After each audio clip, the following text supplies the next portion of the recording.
करेंगे यहाँ पर हमको कामयाबी मिलेगी तो विधानसभा में भी इंशाअल्लाह कामयाबी मिलेगी। जब विधानसभा में मिलेगी तो इंशाअल्लाह ताला पार्लियामेंट में मिलेगी। याद रखो ये दिन आप और हम देखेंगे इंशाअल्लाह ताला। ये आज मजलिस से मुखालिफत क्यों की जाती है, क्यों औरंगाबाद में या फिर इम्तियाज जलील पर उंगलियां उठाई जाती हैं। ये नहीं चाहते कि कोई तुम्हारा खैर खा बनकर काम कर सके। अरे तुम थक गए मेरे खिलाफ इल्जाम लगाते लगाते। तुमने कह दिया बी टीम क्या क्या कह दिया। मैं तुम्हारी एक एक इल्जाम की परवाह नहीं किया। तुमने कहा ओवैसी इसके इशारे पर आता है। मैंने कहा मैं तो कठपुतली हूं, अल्लाह मेरा इंतजाम करने वाला है। दुनिया में कोई ऐसा पैदा नहीं हुआ, कोई इंसान ऐसा पैदा नहीं हुआ सिवाय मेरी माँ के जो ओवैसी को हुक्म दे सके। मेरे अजीज दोस्तों और बुजुर्गों, याद रखो ये लड़ाई मुस्तकबिल की भी लड़ाई है, ये आज की लड़ाई है, ये मुस्तकबिल की भी लड़ाई है। इल्जामात लगते रहेंगे। अरे जरा अपने अतराफ में नजर उठा कर देखो, महाराष्ट्र और भारत में हर समाज के पास उनका एक नेता है और तुम्हारे पास हमारे पास कोई नेता नहीं है। अगर तुम समझते कि ओवैसी तुम्हारा नेता ही नहीं, मैं नेता बनाना चाहता हूं। मैं तुम्हारा खादिम था और हमेशा तुम्हारा खादिम रहूंगा।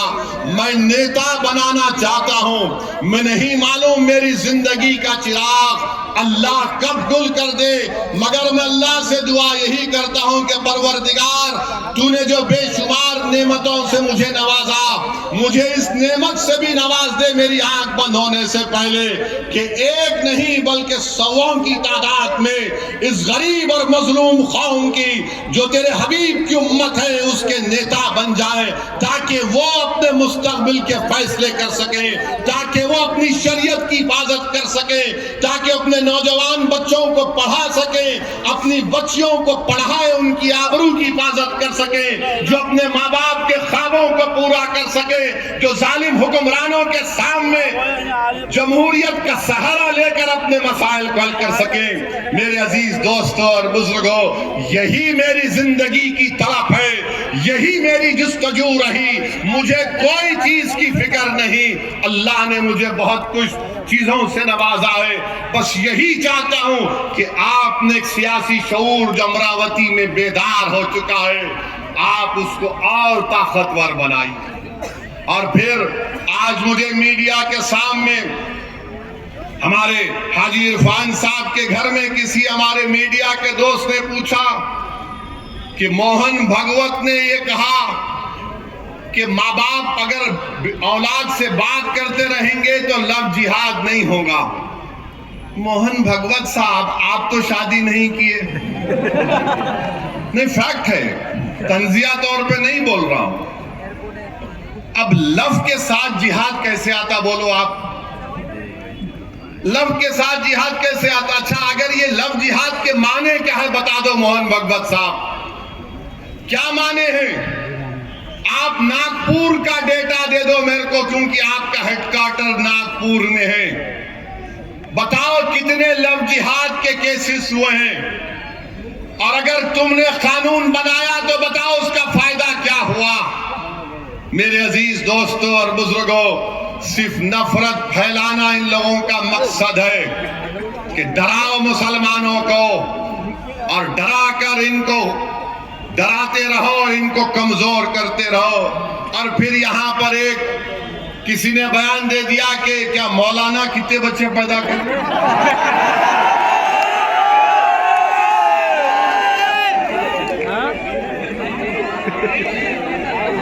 मौलाना 19 बच्चे पैदा किए। मौलाना मैं हार गया 6 में, आप 19 में कामयाब हो गए। मेरे को 6 है, दाढ़ी वाइट हो जा रही। मौलाना से मिलना चाहूंगा, पुंजानी साहब जरा मिला दो। उनका हाथ लेके चूमता हूं अम्मा। तो किसी ने कह दिया हमको भी 4 पैदा करना है। 4 नहीं 8 पैदा करो आप। कौन रोक रहा आपको? करो, पैदा करो। अरे खुद मोहन भागवत बोल रहे बच्चे पैदा करो। चंद्रबाबू नायडू मोदी के साथ है, बच्चे पैदा करो। अब पैदा कहीं को नहीं कर रहे, करो ना, पैदा करो। 19 पैदा करे तुम, 4 नहीं तुम भी 20 पैदा करो। तुम्हारे को भगवान का वास्ता तुम भी 19 या 20 पैदा करना। ये क्या है, मजाक है हर चीज में। अरे जालिमों, पढ़ो। तुम अगर थम्स अप है तो थम्स अप का इलाज मेरे पास नहीं है। भारत में जो डेमोग्राफिक डिविडेंड है, सबसे ज्यादा 40 साल से कम उम्र नौजवान भारत में है। दुनिया में किसी मुल्क में ऐसी नौजवान आबादी नहीं है। 60% आबादी भारत की 40 साल से कम उम्र की है। उनको आप नौकरी नहीं दे रहे, उनको आप सिखा रहे नहीं कोई स्किल, उनको आप कोई जिंदगी का मकसद नहीं दे रहे। आर्मी में जाते थे, आपने आर्मी को बंद कर दिया और कहा कि फुला नया चीज निकाले हम उसमें चले जाओ।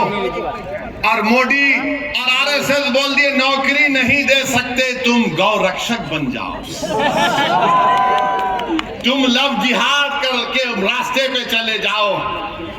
और आपको मालूम कि उत्तर प्रदेश के मुख्यमंत्री बाबा बहुत बड़े साइंटिस्ट हैं, बहुत बड़े साइंटिस्ट हैं। माने दुनिया में उनके साथ कोई साइंटिस्ट आज तक पैदा नहीं हुआ। नहीं, सही बोल रहा हूं।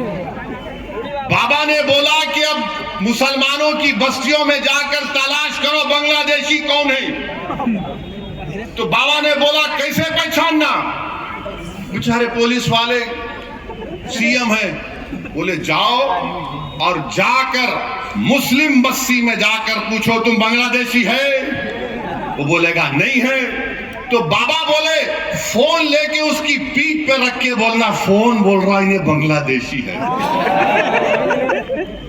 आप बताइए, फोन को पीठ पे रख के बाबा बोल रहे बांग्लादेशी है।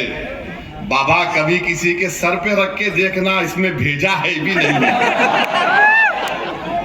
बेचारा एक 75 साल का बिहार अरारिया का बूढ़ा बोल रहा मैं बिहार का हूं। नहीं, तुम बांग्लादेश के है। हम फोन लगा के पीठ पे फोन रख दिए, उन्हें बोल दिया। जिस्म पे बहुत से जगह पे लगा के बोल सकते क्या क्या हो रहा, समझे ना तुम। मेरे अजीज दोस्तों और बुजुर्गों, ये हाल करके रखिए। जलगांव में सुलेमान पठान को उसके दोस्तों ने मिलकर मॉब लिंचिंग कर दिया।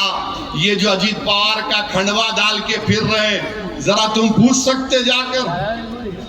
तुम ना वफ के कानून पर पूछ सकते, ना तुम वो पठान बच्चा जिसको उसके बचपन के दोस्तों ने मार मार कर कत्ल कर दिया। 4-5 पीढ़ी उस गांव में रह रही थी, जलगांव में सुलेमान पठान की 5 पीढ़ी उस गांव में रह रही थी। अब उसके बाप ने कहा कि मैंने बेटे को खो दिया, आप मेरी जान का खतरा है, गांव छोड़ के चला गया। ये ट्रिपल इंजन की सरकार के कारनामे हैं मेरे अजीज दोस्तों और बुजुर्गों। पूछो अजीत पवार से क्या किया तुमने? तुम्हारे पास कोई अल्फाज नहीं है।